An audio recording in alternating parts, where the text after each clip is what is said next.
Depression ഉണ്ടായി, ഒരുപാട് പ്രശ്നങ്ങളിലേക്ക് മനുഷ്യൻ അകപ്പെട്ടു. കരുതി വെച്ചിരിക്കുന്ന സമ്പാദ്യങ്ങൾ തകർന്നടിയുന്നത് പോലെയുള്ള ഒത്തിരി വിഷമഘട്ടങ്ങളിലേക്ക് മനുഷ്യൻ എത്തപ്പെട്ടു. ആ ദുരന്തത്തിൽ നിന്നും ഒരു പരിധിവരെ നമുക്ക് അതിജീവിക്കാൻ കഴിഞ്ഞു. COVID-19 നമ്മുടെ നാടിനെ ഗ്രസിച്ച സമയത്ത് ആർക്ക് സ്വപ്നം കാണാൻ ഒരു പരിധിവരെ ഭവനത്തിലിരുന്ന് വീണ്ടും വീട്ടിൽ പൂട്ടിക്കെട്ടിയിരിക്കേണ്ട ഒരു ഗതികേട് വീണ്ടും വീണ്ടും സർക്കാരുകൾ ഉത്തരവിട്ടുകൊണ്ടേയിരുന്നു. ഒരു നല്ല കാലം ഇനി ഉണ്ടാകുമോ എന്ന് ആൾക്കാർ ആശിച്ചു. പക്ഷേ ആ ഗതികേടിൽ നിന്നും മനുഷ്യനും അതിജീവനത്തിലൂടെ പുറത്തു വരാൻ ഒരു പരിധിവരെ കഴിഞ്ഞു എന്നുള്ളതാണ് യാഥാർത്ഥ്യം. ഇനി ശ്രദ്ധിക്കൂ, വയനാടുണ്ടായ ഈ കഴിഞ്ഞ ദിവസങ്ങളിൽ ഉണ്ടായ ആ വലിയ ദുരന്തം എത്രമാത്രം വേദനയാണ് നമുക്ക് നൽകി തന്നിരിക്കുന്നത്. നമ്മുടെ പ്രിയപ്പെട്ടവർ, എത്രയോ പ്രിയപ്പെട്ടവർ ഉറ്റവർ നഷ്ടപ്പെട്ടു. ഒരു ബഹുമാനി ചെറുപ്പക്കാരന്റെ വാക്കുകൾ ഹൃദയഭേദകമാണ്. തന്റെ ഗൾഫിൽ നിന്ന് വന്ന തനിക്ക് തന്റെ കുടുംബത്തിലെ ഒരാളെ പോലും കാണാൻ കഴിയാത്ത വല്ലാത്ത വേദനിപ്പിക്കുന്ന അനുഭവങ്ങൾ സമ്മാനിച്ച വയനാട് ദുരിതം നമ്മൾ അതിജീവിക്കുക തന്നെ ചെയ്യും. മലയാളി ഒറ്റക്കെട്ടാണ്. എന്തുമാകട്ടെ, ആരുമാകട്ടെ, ഏതെങ്കിലും പ്രത്യാശാസ്ത്രങ്ങൾ അവിടെ കണ്ടില്ലേ? DYFIക്കാരനും RSSകാരനും യൂത്ത് കോൺഗ്രസ്സുകാരനും ഒരു കൊടക്കീഴിൽ വന്നിട്ട് അതിജീവനത്തിന്റെ ശബ്ദമുയർത്തിയ മേഖല വയനാടിന്റെ മണ്ണാണ്. തെരച്ചിൽ, ഉറ്റവർക്ക് വേണ്ടി തെരച്ചിൽ നടത്തി. എവിടെയെങ്കിലും ഒരു പ്രാണൻ ഈ മണ്ണിനടിയിൽ അല്ലെങ്കിൽ ഏതെങ്കിലുമൊക്കെ ഭാഗത്ത് കിടപ്പുണ്ടോ എന്ന് അന്വേഷിക്കാൻ തെരച്ചിൽ നടത്തിയ സമൂഹം അല്ല. ആ ദേശത്തിന് വേണ്ടി കരുതലായി മലയാളി മാത്രമല്ല, ഭാരതത്തിന്റെ വിവിധ മേഖലകളിൽ നിന്ന് ആൾക്കാർ ഓടി എവിടെ എത്തി. എന്താണെന്ന് വിളിച്ചറിയിക്കുന്നത്? എന്ത് പാഠമാണ് നമുക്ക് നൽകുന്നത്? നമുക്ക് ലഭ്യമാകുന്ന നല്ല അവസരങ്ങൾ മനുഷ്യനോട് സ്നേഹത്തോടും സഹവർദ്ധിതത്തോടും വളരാൻ കഴിയുമെന്നാണ് ആ കാര്യം. ഇവിടെ രാഷ്ട്രീയത്തിന്റെ പേരിൽ വിഭിന്നമായ ചിന്തകൾ ഉരുത്തിരിച്ച് അക്രമ രാഷ്ട്രീയങ്ങളും കൊലപാതകപരമായ അനുഭവങ്ങളും സമ്മാനിക്കപ്പെടുമ്പോൾ അങ്ങനെ ഒന്നും ഇല്ലാതെ ജീവിക്കാൻ മനുഷ്യന് കഴിയുമെന്നുള്ള നല്ല പാഠം സമ്മാനിക്കാൻ വയനാട് ദുരന്തം ഇടയാക്കി എന്നുള്ളതാണ് യാഥാർത്ഥ്യം. ബഹുമാനിരെ, ആ ദുരന്തത്തിൽ നിന്ന് നമ്മൾ അതിജീവിക്കുക തന്നെ ചെയ്യും. ഇന്നല്ലെങ്കിൽ നാളെ അവിടെ മനോഹരമായ ഗ്രാമങ്ങൾ ഉയരും, വലിയ വീടുകൾ അവിടെ ഉണ്ടാകും. അവിടുത്തെ ജനം പുതിയ ആശയങ്ങളോട് പുറത്തു വരും. ദുരന്തങ്ങൾ എത്ര ഉണ്ടായാലും അതിജീവിക്കാനുള്ള മനുഷ്യന്റെ ആഗ്രഹം അത് വളരെ വിലപ്പെട്ടതാണ്. എന്താണ് ഞാൻ ഈ പറഞ്ഞു വരുന്നത്? മനുഷ്യനെ ആകമാനം ഗ്രസിച്ചിരിക്കുന്ന ഒരു മഹാദുരന്തത്തെ പറ്റി നിങ്ങളോട് പറഞ്ഞിട്ട് അതിന്റെ അതിജീവന മാർഗം കൂടെ വിളംബരം ചെയ്യാനാണ് എനിക്ക് ആഗ്രഹം. നമ്മുടെ നാടിനെ ഗ്രസിച്ച ഒരു ദുരന്തമായി നമുക്ക് കാണാം ബ്രിട്ടീഷ് ആധിപത്യം. നമ്മുടെ നാടിന്റെ ഏറ്റവും സമ്പൽ സമൃദ്ധമായ അനുഭവങ്ങളെ ഇവിടെ നിന്ന് കാർന്നെടുത്തു കൊണ്ടുപോയി, ഇവിടെ നിന്ന് തട്ടിയെടുത്തു കൊണ്ടുപോയി അവരുടെ പാശ്ചാത്യ രാജ്യത്തിൽ അതിനെ കമ്പോള കച്ചവടച്ചരക്കാക്കി മാറ്റി വലിയ ലാഭങ്ങൾ കൊയ്യാനവർ വെമ്പൽ കൊണ്ടു. അതിനെന്താ ചെയ്തത്? നമ്മളെ അടിച്ചമർത്തുക. നമ്മുടെ സ്വകാര്യ ജീവിതം, അഭിപ്രായ സ്വാതന്ത്ര്യം, നമ്മുടെ ജീവിത ശൈലി, ജീവിക്കാനുള്ള പൗരത്വമായ പല മേഖലകളെയും തകർത്തുകൊണ്ട് നമ്മുടെ മേൽ ആധിപത്യം സ്ഥാപിച്ചു. രാജാക്കന്മാർ ഭരിച്ചിരുന്ന ഈ കൊച്ചു കേരളത്തിന്റെ വിവിധ രാജ്യങ്ങളെ അവർ അടക്കി വാണു. അങ്ങനെ തുടങ്ങി പല നിലകളിൽ നമ്മുടെ സമൂഹത്തെ തകർക്കാൻ ശ്രമിച്ചപ്പോൾ നമ്മുടെ നാട്ടിൽ ആയിരം ഭടന്മാർ പുറത്തേക്ക് വന്നു, സമരഭടന്മാർ പുറത്തേക്ക് വന്നു, ജീവത്യാഗം ചെയ്തു. അവർ എന്ത് ചെയ്തു? നാടിന് സ്വാതന്ത്ര്യം നൽകി തന്നു. കണ്ടോ, ഒരു ദുരന്തത്തെ അഭിമുഖീകരിക്കാൻ മനുഷ്യർ ഒരുപോലെ ഒറ്റക്കെട്ടായി തീരുമാനിക്കുന്നു. മഹാത്മാഗാന്ധിയാണ് ഏറ്റവും നമ്മൾ ഓർക്കേണ്ട വ്യക്തിത്വം. യേശുക്രിസ്തുവിന്റെ ഗിരിപ്രഭാഷണം, മത്തായി സുവിശേഷം 5, 6, 7 അധ്യായങ്ങൾ പാരായണം ചെയ്ത മഹാത്മാഗാന്ധിക്ക് ഹൃദയത്തിനകത്ത് പാകിയെടുത്ത ആശയം വളരെ വ്യത്യസ്തമായിരുന്നു. എന്താണ്? ഒരു കന്നത്തടിക്കുന്നവനെ മറുകന്നം കൂടെ കാണിച്ചു കൊടുക്കുക, സഹചരെ സ്നേഹിക്കുക, ഉപ്പിനെ പോലെ കാരമുള്ളവരായി തീരുക, എല്ലാവരെയും രുചി വരുത്താൻ കഴിയുക, വെളിച്ചം പോലെ പ്രകാശിക്കാൻ കഴിയുക. അങ്ങനെ തുടങ്ങി അതിനകത്തെ സാരോപദേശങ്ങൾ തന്റെ ജീവിത ചൈരിയിലേക്ക് കൊണ്ടുവന്നിട്ട് വലിയ സമരമുഖങ്ങളാണ് ഇവിടെ നടത്തിയത്. എന്ത്? നിശബ്ദനായി പോരാടിയ ഒരു സമര നേതാവ്. കണ്ടോ, ഇന്ത്യ എന്ന മഹാരാജ്യത്തിന്റെ ദുരന്തക്കയത്തിൽ നിന്ന് രാജ്യത്തെ പുറത്തു കൊണ്ടുവരാൻ മഹാത്മാഗാന്ധി എന്ന് പറയുന്ന ഒരു മനുഷ്യനെടുത്ത ഏറ്റവും കർമ്മോചിതമായ വളരെ ത്യാഗപരമായ അനുഭവങ്ങളെ നന്ദിയോടെ ഓർക്കേണ്ട ഒരു സമയം കൂടെയാണ്. അദ്ദേഹത്തെ ഹൃദയം നിറഞ്ഞ് സ്നേഹിക്കാനും ആദരിക്കാനും നമുക്ക് കഴിയട്ടെ പ്രിയരെ.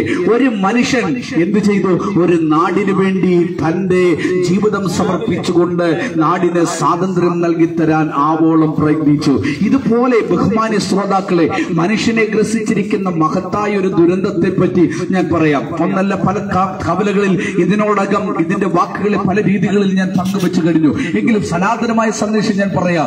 മനുഷ്യനെ ഈശ്വരനിൽ നിന്ന് അകറ്റുന്ന ഏറ്റവും വലിയ ദുരന്തം ദുരന്തം. ഒന്നുകൂടെ ഞാൻ പറയാം ബഹുമാനി ശ്രോതാക്കളെ, മനുഷ്യനെ ഈശ്വരനിൽ നിന്ന് അകറ്റുന്ന ഏറ്റവും വലിയ ദുരന്തം. ഇവിടെ കാണുന്ന നിരവധി പ്രശ്നങ്ങൾ കണ്ടേ.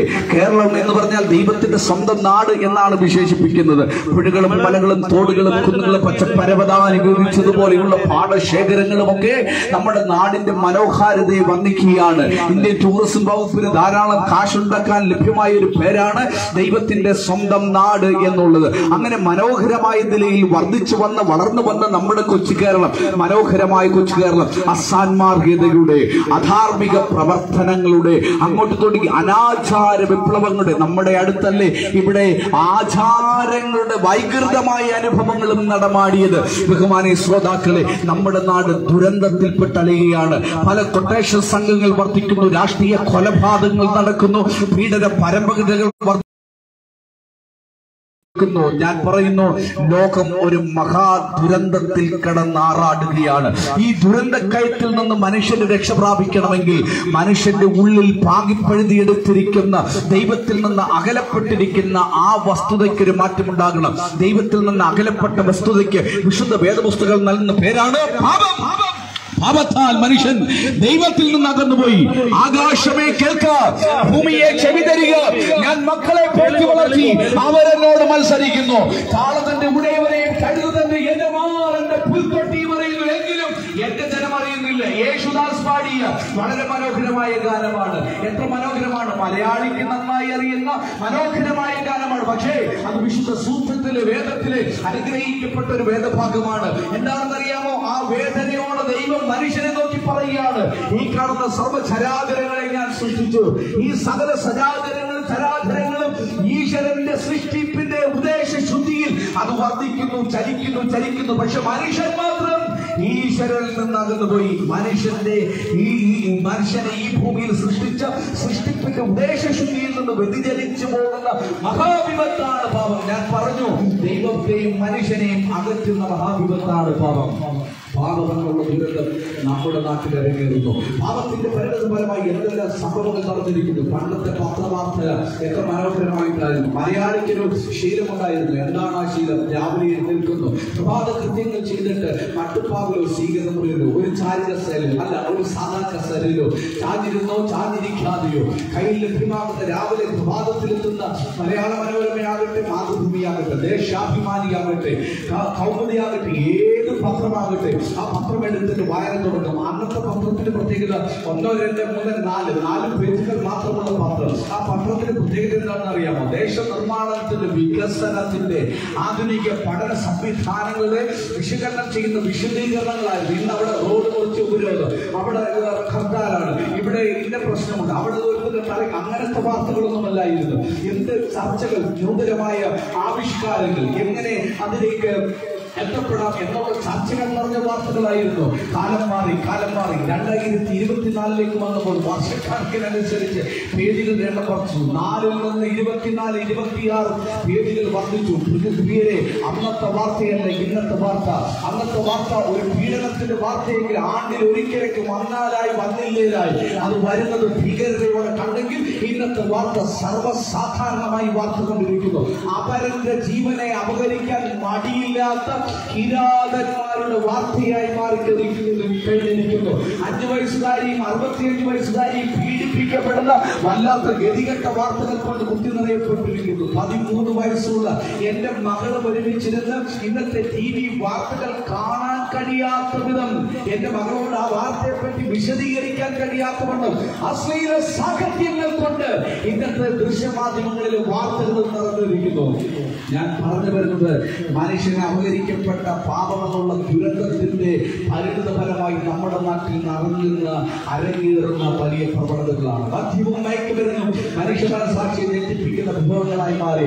മരണമാകട്ടെ, കല്യാണമാകട്ടെ, ജനനമാകട്ടെ, ഇനി അടിയന്തര പരിപാടികൾ ഏതുമാകട്ടെ, ആഘോഷങ്ങൾ ഏതുമാകട്ടെ, മദ്യമില്ലാത്ത ഒരു ആഘോഷം ഇല്ല എന്നുള്ള ഗതികേടിലേക്ക് വന്നു. പണ്ടൊക്കെ ഏതെങ്കിലും പറമ്പിലും ഏതെങ്കിലും ആരും കയറിച്ചെല്ലാത്ത കാണാത്ത ഇടങ്ങളിൽ നിന്ന് മദ്യപിക്കുന്ന ശീലം മാറി വീട്ടിനകത്ത് കുടുംബത്തോടിരുന്ന് മദ്യപിക്കുന്ന വല്ലാത്ത ഗതികേടിലേക്ക് നമ്മുടെ കൊച്ചു കേരളം വന്നെത്തിയിരിക്കുന്നു. ബഹുമാനിയ ശ്രോതാക്കളെ, ഈ സന്ദേശം പങ്കുവെക്കുമ്പോൾ ഹൃദയത്തിന്റെ ഭാഷയിൽ എനിക്ക് പങ്കുവെക്കാനുള്ളത്, മദ്യപാനം അരുതേ. അത് നിന്റെ ജീവനും സ്വത്തിനും നിന്റെ ആരോഗ്യത്തെ തകർക്കുന്ന മഹാകൊലയാളിയാണ്. മരണത്തിലേക്ക് നിന്നെ വളരെ വേഗം ഈശ്വരൻ വരദാനമായി തന്ന ആയുസിനെ ലഘൂകരിച്ചുകൊണ്ട് മരണത്തിലേക്ക് കടത്തിവിടുന്ന മഹാവിപത്താണ്. മഹാദുരന്തമായ പാപത്തിന്റെ പരിണതഫലമായി മനുഷ്യന്റെ ജീവിതത്തിന്റെ അസാന്മാർഗിക മേഖലകളിലേക്ക് അവൻ എത്തപ്പെട്ടിരിക്കുന്നു എന്നുള്ളത് യാഥാർത്ഥ്യമാണ്. ഇതിനെങ്ങനെയാണ് ഒരു പരിഹാരം? എന്താണ് ഒരു പരിഹാരം?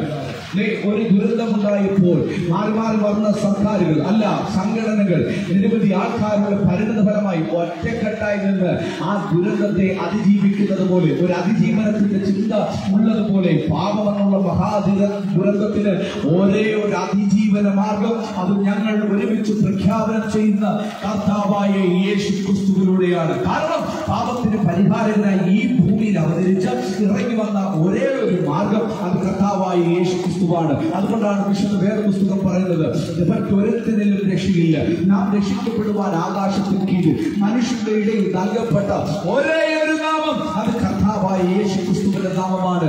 എന്തുകൊണ്ടാണ് പ്രിയരെ? ഈ ലോകത്തിലെ കർമ്മം കൊണ്ട്, ഈ ലോകത്തിലെ പുണ്യസ്ഥലം സന്ദർശനം നടത്തുന്നത് കൊണ്ട്, ഇവിടുത്തെ കർമാചാരങ്ങൾ കൊണ്ട് നേടിയെടുക്കാൻ കഴിയാത്ത പാപപരിഹാരം യേശു ക്രിസ്തുവിലൂടെ സാധ്യമാകുന്നു. ആ മനുഷ്യന്റെ പാപത്തിന് പരിഹാരം നൽകാൻ കാൽവരിക്കുന്നിൽ കാലിരുമ്പാടികളാൽ തറയ്ക്കപ്പെട്ട് മരണം വരിച്ചുകൊണ്ട് മനുഷ്യനോടുള്ള ദൈവസ്നേഹത്തിന്റെ പ്രദർശനം നടത്തി ഭാവിയായ മനുഷ്യന്റെ ചെറ്റുകുഴിയിൽ നിന്ന് അവരെ കരം പിടിച്ച് സ്വർഗ്ഗോന്നതയിലേക്ക് ദൈവം ഉയർത്തുകയാണ്. ബഹുമാനിയ ശ്രോതാവേ, ഈ സന്ദേശം ഞാൻ പങ്കുവെക്കുമ്പോൾ ഏതെങ്കിലുമൊക്കെ തരത്തിൽ പാപത്തിന്റെ പരിണതഫലമായ മദ്യപാനം, മയക്കുമരുന്ന് ആദിയായ ജീവിതശൈലിയിലൂടെ നടന്നു നീങ്ങുന്ന വ്യക്തിയാണെങ്കിൽ ഈ സന്ദേശം നിങ്ങൾക്ക് മാറ്റം നൽകുന്ന സന്ദേശമാണ്. പലർക്കും ചെയ്തു നോക്കി, നിർത്താനുള്ള ശ്രമങ്ങൾ നടത്തി നോക്കി, നടക്കുന്നില്ല.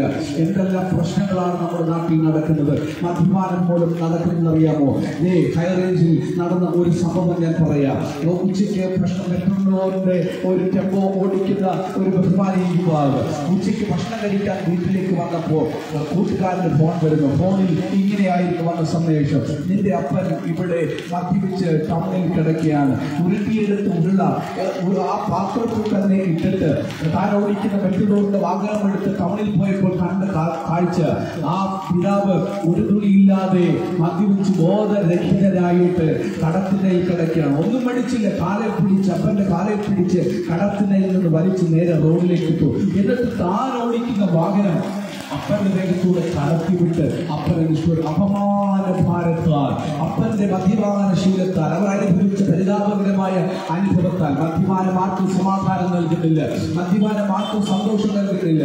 സന്തോഷത്തിന് വേണ്ടി അല്പസമാധാനത്തിന് വേണ്ടി പകലത്തിയോളം പാടത്തും പരമ്പത്തും മണ്ണിനോടും മരത്തോടും ഒക്കെ മല്ലിച്ചു കിട്ടുന്ന തുച്ഛവരുമാനം കള്ളുഷാപ്പുകളിൽ കൊണ്ടുകൊടുക്കുന്ന ബഹുമാനിയ സ്നേഹിത, മദ്യപാനം നിങ്ങൾക്ക് സമാധാനം നൽകുന്നില്ല, സന്തോഷം നൽകുന്നില്ല. മദ്യപാനം എന്താണ് സമ്മാനിക്കുക?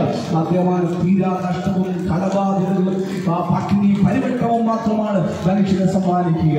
ബഹുമാനിയ ശ്രോതാക്കളെ, ഇവിടുത്തെ ബാറുടമകളുടെ ഷാപ്പുകളുടെ മക്കൾ വിദേശങ്ങളിൽ കടന്നുപോയി ബിരുദങ്ങൾ കരസ്ഥമാക്കി നാടിന്റെ ഉന്നത ഭാവിയിലേക്ക് എത്തപ്പെടുമ്പോൾ കുടിയന്റെ മക്കൾ നാളത്തെ തെരുവ് ഗുണ്ടകളായി അകപ്പെടുകയാണ്, ദാരിദ്ര്യത്തിന്റെ മുഖമുദ്രകളായി പെരുമാറുകയാണ്. ബഹുമാനിയ ശ്രോതാവേ, പാപത്തിന്റെ പരിണതപരമായി ഈ ലോകത്ത് സംഭവിക്കുന്ന സകല ധാരണകളിൽ നിന്ന് മനുഷ്യന് രക്ഷപ്പെടാൻ ഒരേയൊരു മാർഗം അത് കർത്താവായ യേശു ക്രിസ്തുവാണ്. യേശു ക്രിസ്തുവിലൂടെ താങ്കൾക്ക് പാപമോചനമുണ്ട്. പാപത്തിന്റെ ശബളമായ മരണത്തിൽ നിന്ന് മനുഷ്യന് മാറ്റമുണ്ടാകുന്നു. ഇവിടെയുള്ള മനുഷ്യന്റെ പ്രത്യേകത എന്താണ്? പണ്ഡിതനായാലും പാമരനായാലും കർത്തവനായാലും വർത്തവനായാലും ചെറുവനായാലും വലിയവനായാലും നാലുനില വീട്ടിൽ കിടക്കുന്നവനായാലും ചറ്റക്കുഴലിൽ കിടക്കുന്നവനായാലും മരണം മടി വിളിക്കുമ്പോൾ മടികൂടാതെ കിടന്നുകൊള്ളും. അഭിനിവേശത്താൽ മോഹാവേശത്താൽ ജീവിതത്തെ അല്ലിപ്പിടിക്കുന്ന നടക്കുകയല്ല. മരണം പാടി വിളിക്കുമ്പോൾ മൗനമായി അതിന്റെ പിന്നാലെ പോകണം. മരണത്തിനപ്പുറം മനുഷ്യനൊരു ജീവിതമുണ്ട്, അതാണ് ഞങ്ങളുടെ പ്രത്യാശ. മരണത്തിനപ്പുറം മനുഷ്യനൊരു ജീവിതമുണ്ട്. രണ്ട് നിശ്ചിതകളാണ് മനുഷ്യന് വേണ്ടി ഒരുക്കപ്പെട്ടത്. വിശുദ്ധ വേദപുസ്തകത്തിന്റെ കാഴ്ചപ്പാട് മരണത്തിനപ്പുറം രണ്ട് നിശ്ചിതയാണ്. ഒന്ന് നിത്യമായ നരകം, മറ്റ് നിത്യമായ സ്വർഗം. ലളിതമായ വാക്കുകളിൽ പറഞ്ഞ് അവസാനിപ്പിച്ചാൽ ബഹുമാനിയ ശ്രോതാവേ, മരണത്തിനപ്പുറം നിത്യമായ സ്വർഗത്തിൽ പോകണമെങ്കിൽ മനുഷ്യന് പാപപരിഹാരം സംഭവിച്ചേ മതിയാകുകയുള്ളൂ. അതുകൊണ്ട് വിശേഷമാകുന്ന ഈ സന്ദേശത്തിന്റെ പ്രസിദ്ധഭാഗം പറഞ്ഞ് അവസാനിപ്പിക്കുക. മാനവകുലത്തിന്റെ പാപപരിഹാരാർത്ഥം ഭാര്യയിലേക്ക് അവതരിക്കപ്പെട്ട യേശു ക്രിസ്തുവിന്റെ സ്നേഹം മനസ്സിലാക്കുക. കാലത്തിന്റെ കരാളഹസ്തത്തിൽ കാലകരണപ്പെട്ട് കരകാണാതുടലുന്ന മാനവരാശിയുടെ പാപത്തിന്റെ പരിഹാരത്തിനാൽ കാൽവരി കുന്നിൽ കാരുണ്യവാളികളാൽ തറയ്ക്കപ്പെട്ട് മരണം വരിച്ചു മൂന്നാം നാൾ ഉയർത്തെഴുന്നേറ്റ യേശു ക്രിസ്തുവിന്റെ സ്നേഹത്തിന്റെ മുൻപാകെ യേശുവേ ഞാനൊരു പാപിയാണ്.